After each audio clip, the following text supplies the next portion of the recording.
আসসালামু আলাইকুম প্রিয় এসএসসি 25 পরীক্ষার্থীরা। তো আজকে তোমাদের বাংলা দ্বিতীয় পত্র বিষয় পরীক্ষা অনুষ্ঠিত হয়েছে। তো এই ভিডিওর মাধ্যমে ঘ সেটের এমসিকিউ সমাধান দিব। তোমরা এখানে প্রশ্নটা দেখতে পাচ্ছ। তো প্রশ্নপত্রের উত্তরগুলো দেওয়া রয়েছে, তোমরা অবশ্যই প্রশ্নপত্রের সঙ্গে উত্তরগুলো মিলিয়ে নেবে।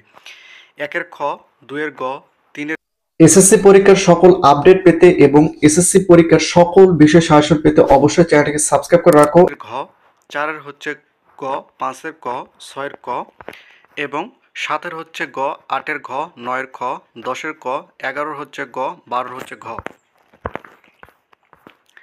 13 নম্বরের খ, 14 নম্বরের গ, 15 নম্বরের ক, 16 নম্বরের ঘ, 17 নম্বরের গ, খ, 18 নম্বরের খ, 19 নম্বর ক, 20 নম্বরের এখানে হচ্ছে ক, 21 নম্বরের ঘ এবং তোমাদের 22 নম্বরের গ, 23 নম্বরের ঘ, 24 নম্বরের খ, 25 নম্বরের ক, 26 নম্বরের গ, 27 নম্বরের গ, 28 নম্বরের খ, 29 নম্বরের ঘ, 30 নম্বরের ক। তো সকল বোর্ডের সমাধান অতি শীঘ্রই দেওয়া হবে।